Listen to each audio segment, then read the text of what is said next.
Okay, so you're ready for a deep dive. Today, we're going to try to get our heads around like a really complicated economic situation. We're talking about this idea of a DOGE dividend that's been floating around. It's been championed by, the Trump administration and Elon Musk, no less. And we're going to try and untangle how it all connects with Trump's other big economic plans, especially those tariffs he keeps talking about. And then obviously everyone's always worried about inflation, right? Yeah, absolutely. I mean, you picked out this fascinating CNBC article for us to look at, and it really digs into how all these different factors could potentially interact. And I think what's really valuable about this particular article is that it brings in perspectives from like a bunch of different economists and advisors. We're not just getting one narrow view here. Right, exactly. So what we're going to try and do in this deep dive is to break all of that down, make it as clear as possible for everyone listening. We want you to come away from this actually understanding what the core arguments are for and against this DOGE dividend, especially given, what's happening in the economy right now.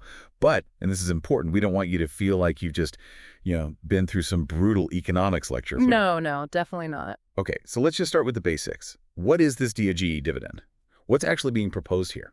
Well, the basic idea is to take the savings that are supposedly going to come from Elon Musk's Department of Government Efficiency, the DOGE initiative, Right. and to use that money to give checks directly to taxpayers. Oh. And, it's interesting because this isn't totally out of the blue. The article reminds us that Trump has been a fan of this kind of idea before. In fact, he even talked about a 20% dividend at one point based on, how much he thought he could save by cutting government waste. Yeah, we're talking some serious cash here, right? Oh, yeah, absolutely. I mean, the exact amount is still, totally up in the air. But the CNBC article mentions that some analysts have estimated it could be somewhere around like $5,000 per household. Wow. Now, James Fishback, who you might remember, he's the CEO of the investment firm that originally suggested this DOGE thing. He actually has like a more nuanced kind of tiered system he's talking about. So, he says even if the savings from DOGE are lower than they're hoping for, like say it's only $1 trillion instead of $2 trillion, or even just $500 billion, right, then the checks could still be, $2,500 or even $1,250. And, as he points out, even at the lower end, that's still real money. That could make a real difference for people. So who would actually get these checks, though? It's not like everyone would get one, right? No. The way it's being proposed, at least according to the article, is that the dividends would go to people who are what they call net payers of income taxes. Okay. And there's some interesting thinking behind that, in terms of how it might affect the overall economy, which we can get into a bit later. But yeah, the article kind of suggests that the whole idea behind this dividend has like two main purposes. First, it's kind of a way to, give people a little bit of relief, potentially, calm some nerves, especially if there are a lot of economic worries floating around. And then second, it's being presented as a way to, return money that's been saved through those efficiency measures, specifically from DOGE. Got it. So that's the DOGE dividend in a nutshell. Now let's talk about another piece of the puzzle, which is Trump's tariff plans. Okay. What's going on there, and how does that tie into this whole dividend discussion? Well, the article highlights that Trump's, pretty set on implementing these pretty broad tariffs on our trading partners, and the date that keeps coming up is April 2nd. Right. And, a lot of economists are predicting that this is going to lead to, a rise in inflation, at least in the short term. Mm-hmm. And this is kind of like basic economics 101, right? When you put tariffs on imported goods, it's basically like adding a tax.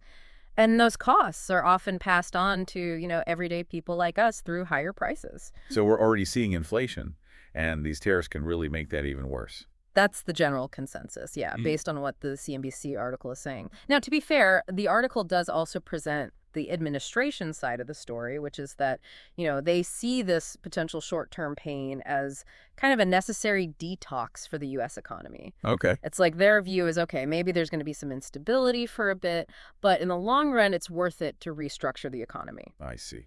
And of course, to try and soften the blow a little, Trump's also putting a lot of pressure on the Federal Reserve. Right? Yeah, he wants them to cut interest rates, doesn't he? Right. Exactly. The article mentions that he's been pushing for that pretty hard. And the idea is that if borrowing money becomes cheaper, it could help to stimulate the economy and offset some of the negative effects of the tariffs. But, as we'll see, that creates a whole other set of complications when you consider the dividend proposal. Okay, so we have this potential for a big cash injection with the DOGE dividend, but at the same time, these tariffs could really push prices up. Mm. This feels like the key conflict here, right? Like, how do these two things play together? Exactly. I mean, the main issue is that if the tariffs do lead to more inflation, then giving everyone a bunch of money through the DOGE dividend could actually make things worse. Right. I mean, there's this great quote in the article from Aaron Saxena at MDRN Capital. He says, giving people a $5,000 check would be like pouring gasoline on an already hot fire. Ooh, that's a scary thought. Yeah, it is. So basically, if people get this dividend and just go out and spend it all, the biggest risk is that it'll just lead to even more inflation. Right, because if demand for stuff goes up but supply doesn't, then businesses can just raise their prices, right? Exactly. Now, the article does acknowledge that if people mostly save the dividend or invest it, then the immediate impact on inflation might be less. Okay. But even then, it's still hard to say how the financial markets would react in the long run. You know, there are always unforeseen consequences. Now, the article does present some arguments in favor of the DOGE dividend, even with all these other economic factors at play. Can we talk about those? Sure. So one of the most vocal supporters, according to the article, is Kevin Hassett, who heads up Trump's National Economic Council. He's quoted as saying that the DOGE dividend makes a great deal of sense, Hmm. and he directly pushes back against those inflation concerns. His argument is basically this. If the government doesn't spend the money it saves through DOGE and instead gives it back to people, then it's kind of a wash, right? Like if people spend that money, it's more or less the same as if the government had spent it. Okay, I see. He even suggests that if people save some of that dividend, it could actually help to bring inflation down. Interesting. So one side is saying these direct payments to people won't necessarily be bad if they're offset by savings, while the other side is more concerned about just generally being fiscally responsible. Exactly. It's a fundamental difference in how they see the role of government spending and its impact on the economy. So what other perspectives does the article bring up? Well, John W. Diamond, who's from Tax Policy Advisors, offers a more kind of a conditional view. He thinks DOGE could be useful as part of a bigger strategy to reduce the deficit and reform, entitlement programs. Okay. But he's pretty clear that he doesn't like the dividend idea itself. Why not? Well, his reasoning is that if the main goal is to cut spending to lower the deficit, then giving all that saved money back to taxpayers kind of defeats the purpose. Right. He actually says it doesn't make sense to cut spending to reduce the deficit and then turn around and send it back to taxpayers. He thinks all of that saved money should go towards paying down the debt. So he likes the cost cutting, but not the payout. Exactly. Now, we talked before about how the dividend wouldn't go to everyone, right? Just net payers of income tax. Yeah. Does that play into any of the arguments? Yeah, it does. Alice Cassins from Roanoke College brings up a really interesting point about that. She emphasizes that, statistically, people who pay more in income taxes tend to save a bigger chunk of their money. Go ahead. So her thinking is that this dividend wouldn't necessarily be like a massive stimulus that gets everyone spending more and drives up inflation. Like some of those stimulus checks we saw during the pandemic. Yeah, exactly. Instead, she argues that it could actually lead to an increase in national savings, which could then be used for future investment and, boost the economy in the long run. That's a different way of looking at it, for sure. It's not just about the total amount of money going out, but also about how the people who get it are likely to use it. Right. Now, the article also lays out some pretty strong arguments against the DOGE dividend and some wider concerns about the economy. Do you want to talk about those? Sure. I mean, one of the biggest worries, and this kind of goes back to what Saxena was saying about the gasoline on a hot fire, is this idea that a dividend would just be a temporary sugar rush. Okay. Like, yeah, it might give the economy a quick boost, but it wouldn't do much for long-term growth. Right. And some people argue that it's much better to invest in things that have a lasting impact on productivity, like infrastructure. Right, like what they're trying to do with the Inflation Reduction Act. Exactly. And Saxena's point is that, yeah, infrastructure spending might have some inflationary effects in the short term, but the benefits are spread out over time. And, it's investing in things that will actually make the economy stronger in the long run. It's like the difference, he says, between giving someone a quick shot of adrenaline versus, putting them on a long-term strength training program. That's a great analogy. So it's about, are we looking for a quick fix, or are we trying to build something that will last? Yeah. Right. And Jonathan Ernest from Case Western Reserve University brings up another important point. He argues that, traditionally, you don't really pump stimulus into an economy that's already doing relatively well. Hmm. And, while it might make sense politically, he thinks it could actually make it harder for the Federal Reserve to control inflation and lower interest rates. Right, because if the Fed is trying to cool things down, throwing a bunch of extra cash into the system would work against that. Exactly. It'd be like hitting the gas and the brakes at the same time. Yeah, that wouldn't end well.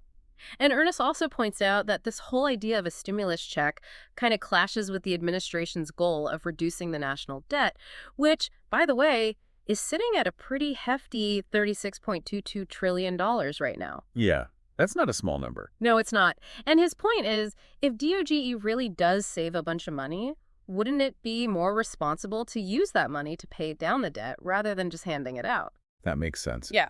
So with all these different arguments swirling around, where does this DOGE dividend idea actually stand right now? Is it something they're actively working on? Well, according to the article, it doesn't seem like the administration is really prioritizing it at the moment. They're talking a lot more about the tariffs and tax cuts and infrastructure spending. Okay. And I think given how much those tariffs could potentially fuel inflation, the idea of also giving everyone a bunch of cash might be seen as, too risky. But the article does say it's not completely off the table, right? It could come back up again. Yeah, definitely. The article suggests that it could resurface, especially if the economy starts to slow down or, as we get closer to the midterm elections.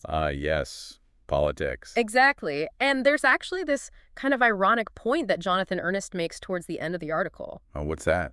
He says that, it's possible that some of the administration's own policies, like cutting government jobs to save money, could actually end up weakening the economy so much that they then need to do something like the DOGE dividend to try and stimulate it again. Wow, so the policies that are supposed to make the dividend possible could also create the need for it. That's kind of a twisted feedback loop. Yeah, it is. Okay, so to wrap things up for everyone listening, this DOGE dividend, while it sounds good on the surface, free money, who doesn't like that? It's actually facing some pretty big challenges, especially with the risk of even higher inflation if those tariffs go through. We've heard from a whole range of economists, some who think it could work without causing too much trouble, and others who are really worried about the potential consequences. It's a complicated situation for sure. Yeah, no doubt about it. And I think what we've seen is that all these different policies, the dividend, the tariffs, the pressure on the Fed, they're all connected in ways that could have a really big impact on the economy. Hopefully, this discussion has given you a better understanding of what's going on and what the potential risks are.